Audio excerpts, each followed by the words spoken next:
এই বাটি সেটটি আপনাদের কাছে কেমন লাগছে বলেন তো। আজকে এই সেটের মধ্যেই আপনাদেরকে ছোট একটা রেসিপি বানিয়ে তারপর শেয়ার করব। আমার ছোট রেসিপির জন্য প্রথমেই কিছু চিড়া লেগেছিল, যেগুলোকে আমি আধা ঘন্টার মতো ভিজিয়ে রেখেছি। তারপর ঘন করে জাল দেওয়া দুধ নিয়েছি, আর নিয়েছি 2টা কলা। কলাগুলোকে পাতলা করে স্লাইস করে ছোট ছোট করে কেটে নিচ্ছি।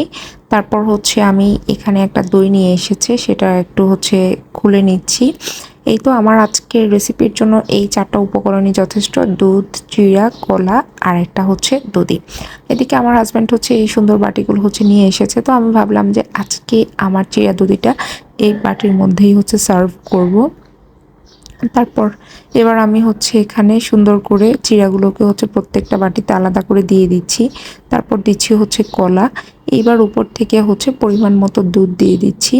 দুধ দেওয়া শেষে এবার পাশ থেকে একটুখানি কেটে দধি দিয়ে দিচ্ছি।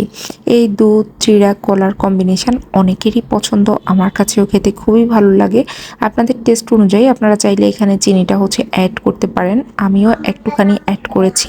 এই তো আমার আজকের রেসিপি হয়ে গেছে। ইফতারের জাস্ট আগ মুহূর্তেই আপনাদের সাথে শেয়ার করলাম। আল্লাহ হাফেজ।